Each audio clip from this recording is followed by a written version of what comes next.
India में मैं हूं शकील बागमारे। बीजेपी अपनी नाकामियों को छुपाने के लिए सीएए लेकर आई। कांग्रेस के सीनियर और राज्यसभा के अपोजिशन लीडर गुलाम नबी आज़ाद ने बेंगलुरु में पत्रकारों से बात करते हुए कहा कि पीएम नरेंद्र मोदी अपनी हुकूमत की नाकामियों को छुपाने और लोगों का ध्यान भटकाने के लिए सीएए जैसा कानून लोगों पर थोप रही है। इलेक्शन के दौरान उन्होंने कई वादे किए थे, मगर उनकी नाकामी के चलते इस कानून को लाया गया है। आसमान छूती बेरोजगारी, महंगाई, जीडीपी में कमी, गिरती अर्थव्यवस्था, किसानों की बदहाली और देश बदहाली के और है, मगर मोदी और शाह इसकी परवाह किए बगैर नए नए कानून लाकर लोगों को गुमराह कर रहे हैं। कहा, इस वक्त पूरा देश, पूरा भारत देश इस बिल के खिलाफ है और चाहे कोई भी रीजन हो या किसी भी धर्म का आदमी हो, पूरा देश खड़ा हुआ है इस कानून के लिए। और सिर्फ इसी कानून में, कोई भी विवादित कानून जो पिछले कुछ महीनों से ये सरकार बना रही है जनता का ध्यान हटाने के लिए, उसके खिलाफ अब लोग हो गए हैं। और यही कारण है कि आज एक के बाद एक सरकार बीजेपी खो रही है। जहां इनकी सरकारें थी वहां वो विपक्ष में आ रहे हैं और ये जानबूझकर भारतीय जनता पार्टी की सरकार कर रही है, क्योंकि लोगों के साथ जितने भी वादे इन्होंने किए थे वो वादे एक भी पूरा नहीं किया। रोजगार का वादा किया था वो भी पूरा नहीं किया, किसानों के साथ वादे किए थे वो भी पूरे नहीं किए, जीडीपी बढ़ाने का वादा किया था वो भी नहीं है, महंगाई ख़त्म करने का वादा किया था, महंगाई कई गुना बढ़ गई।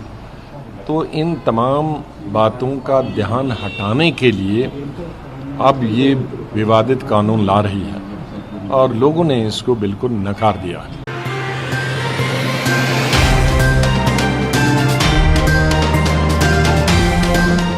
सीएए के खिलाफ एहतजाज को शिवसेना का साथ। शिवसेना के संजय रावत ने जमात इस्लामी हिंद और Association for Protection of Civil Right के एक मीटिंग के दौरान कहा कि शिवसेना सीएए के खिलाफ है। महाराष्ट्र देश के लिए एक मिसाल है और महाराष्ट्र में हुई अपनी हार को बीजेपी अब तक हजम नहीं कर पा रही है। वो अब तक मायूस है और हमें इस तरह बीजेपी को दुख देते रहना चाहिए और सीएए पर हमारा विरोध रहेगा, कहा रावत ने।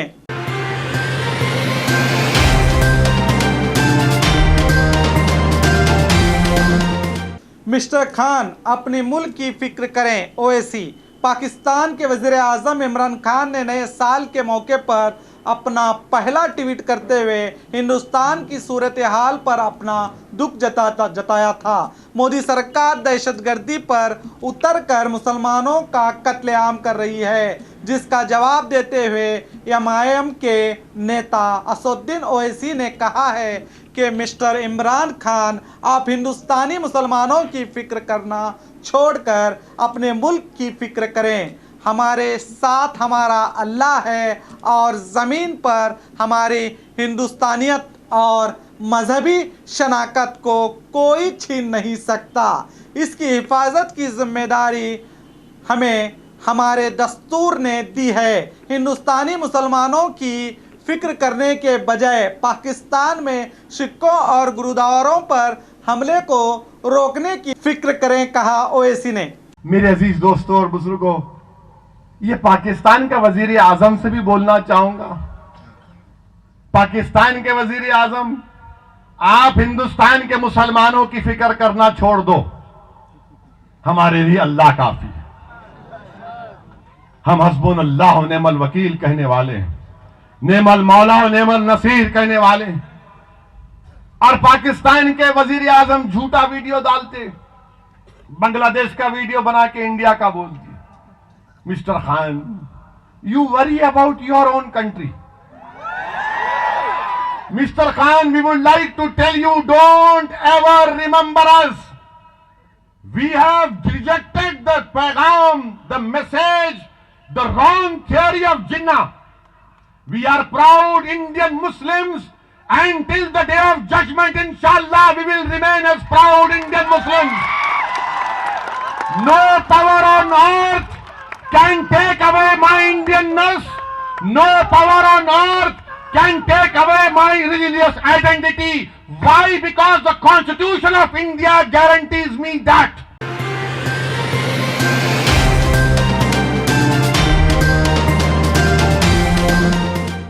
फैज अहमद फैज की नज्म हम देखेंगे हिंदू मुखालिफत कैसे हो गई। जामिया मिल्लिया यूनिवर्सिटी में पुलिस की हिंसक कार्रवाई के बाद दुनिया और देश भर की यूनिवर्सिटियों की तरह कानपुर के स्टूडेंट्स ने 17 दिसंबर को इदारे के कंपाउंड में फैज अहमद फैज की लिखी हम देखेंगे नज़म गाई थी।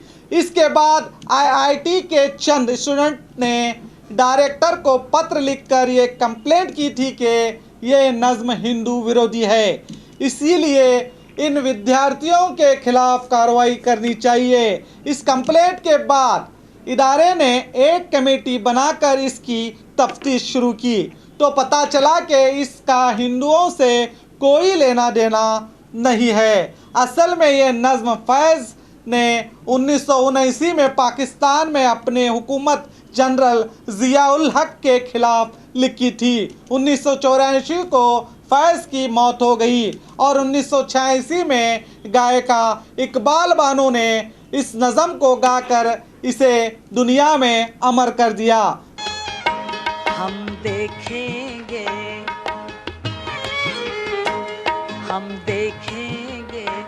लाजिम है कि हम भी देखेंगे, हम देखेंगे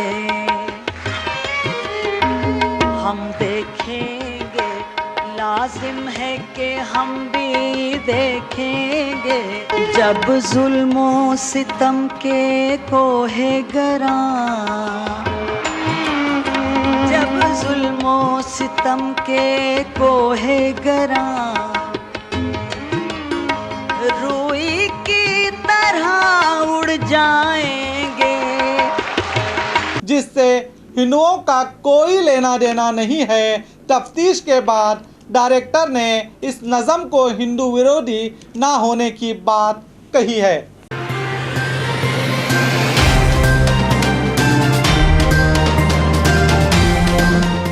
जनरल कासिम सुलेमानी को अमेरिका ने मार गिराने पर ईरान का बदला। ईरान और अमेरिका की दुश्मनी जग जाहिर है, जिसके चलते ईरानी इनकलाब के खुर्दिश सरबराह 62 साला जनरल कासिम सुलेमानी की बगदाद के हवाई अड्डे पर एक फ़ज़ाई हमले में मौत हो गई। इस हमले को कबूलते हुए अमेरिकी सदर ट्रंप और पेंटागन ने इस हमले की जिम्मेदारी ली थी। He made the death of innocent people his sick passion, contributing to terrorist plots as far away as New Delhi and London. Today we remember and honor the victims of Soleimani's many atrocities, and we take comfort in knowing that his reign of terror is over. Soleimani has been perpetrating acts of terror to destabilize the Middle East for the अब इस हमले के बाद Iran ने America से बदला लेने की बात कही थी, जिसके चलते ईरान ने अमेरिका के सिफारियत खाने पर मिसाइल से हमला करके इमारत को नुकसान पहुंचाया है। अमेरिका ने अपने लोगों को इराक और ईरान जाने से मना किया है। काबिले गौर है कि ईरान और अमेरिका में पहले से ही जंग जैसे हालात पैदा हो चुके हैं। अब इस हमले के बाद इन दोनों देशों में और भी ज़्यादा कशीदगी पैदा हो गई है। कई जानकार कह रहे हैं कि इन दोनों देशों की दुश्मनी तीसरी जंग अजीम की हालत पैदा कर सकती है।